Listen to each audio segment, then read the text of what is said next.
Penasihat ahli Kapolri benarkan Propam periksa Ibtu Rudiana sebut diduga rekayasa kasus Vina dan Eki.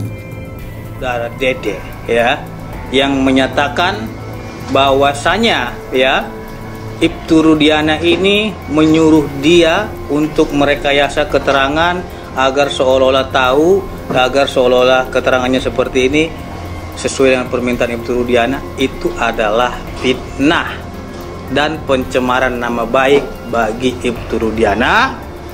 Karena memang ini sudah viral dan sudah membuat fitnah di tengah-tengah masyarakat, maka per hari ini resmi kami somasi terbuka saudara Dede.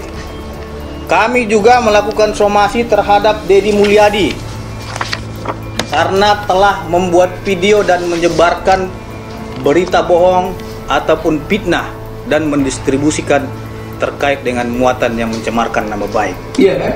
Dia mengatakan saya memberikan keterangan yang tidak benar atas arahan dari siapa? Pak Rudiana dan AR.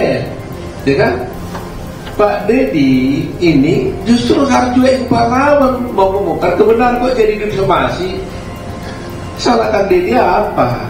Mereka memvideokan dan mempublikasikan keterangan Dede. Kang Dedi itu melakukan investigasi penelusuran gitu. Katanya dadakan. Loh, itu kan kewajiban seorang warga negara, bukan hanya hak. Wajib kita, bukan wajib lah, hak dari warga negara ya. Ya, hak bukan kewajiban, hak dari warga negara. Ya, dan harus berterima kasih kalau ada seperti ini.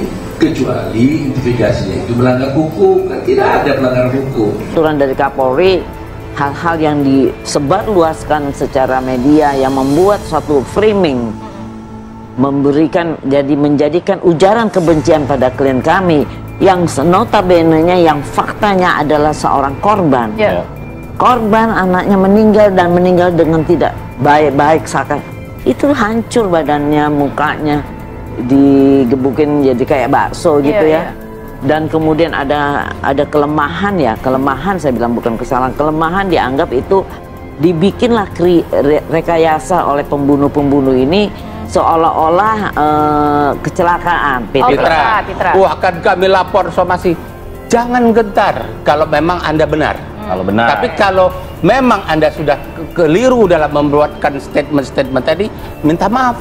Apa yang disarankan oleh Pitra tadi, ya lakukan, minta maaf, saya keliru. Tapi kalau Anda benar, yakin Anda benar bahwa inilah kebenaran dan ini kesempatan bagi Anda menegakkan kebenaran, no problem. Dah dihukum 9 tahun, bisa saja Anda tidak sampai 9 tahun, mungkin 9 bulan diberikan oleh hakim. Karena apa? Anda telah memperbaiki keterangan yang palsu. Anda mengambil resiko, bisa saja hakim meringankan. Ke Aep aja Pak saya. Buat Aep lebih baik jujur daripada hidup kamu nggak tenang, buat keluarga malu, dan anak-anak pun jadi korbannya ntar. Anak sendiri jadi korban terhadap buat kedepannya Pak.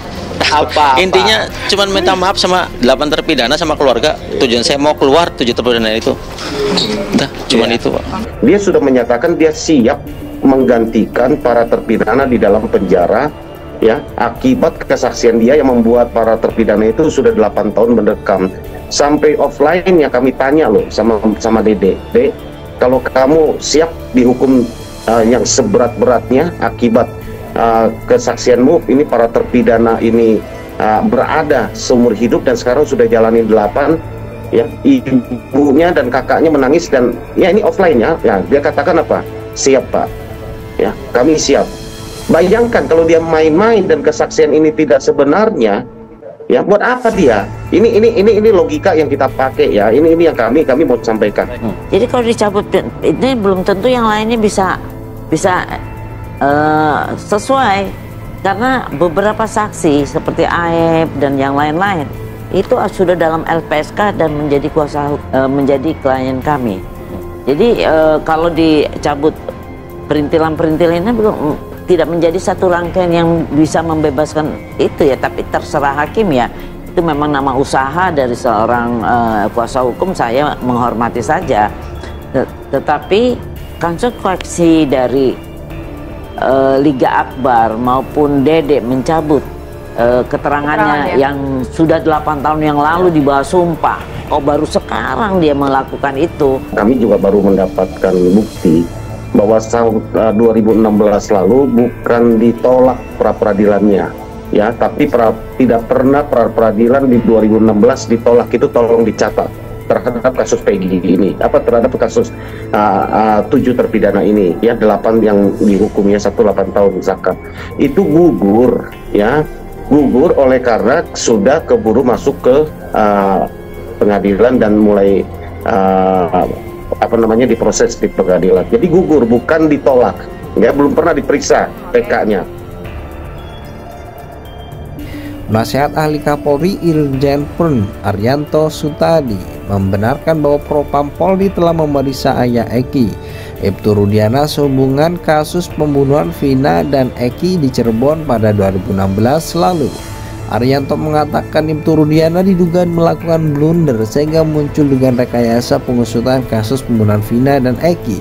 Namun ia enggan berbicara banyak mengenai pemeriksaan Ibtu Rudiana oleh Propam. Beliau, Kapolri, perintahkan untuk Propam Irwasun, Inspektorat Pengawasan Umum, turun. Jadi sudah memeriksa Ibtu Rudiana, cuma hasilnya tidak diekspos, kata Arianto.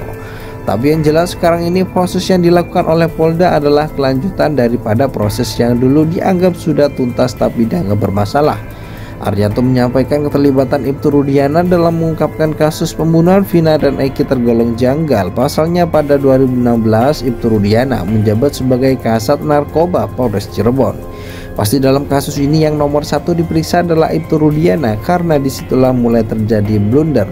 Seakan-akan penyidikan yang dulu sudah selesai tahun 2016 ternyata di belakangnya diawali dengan tuduhan bahwa itu kasus rekayasa, terutama di rekayasa Rudiana itu, kata Arianto dikutip Tribun News. Dugaan saya jelas itu memang dia, Ibtu Rudiana, kan bikin LP, ikut melakukan penangkapan.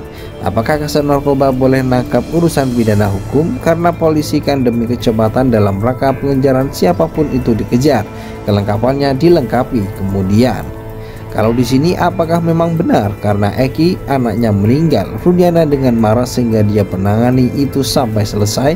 Rudiana itu katanya sampai LP saja yang menangani reserse umum. Sebelumnya diberitahukan Kompas TV, salah satu saksi kunci kasus pembunuhan Vina dan Eki, Liga Akbar, mengaku sempat ditemui Ibtu Rudiana usai kejadian.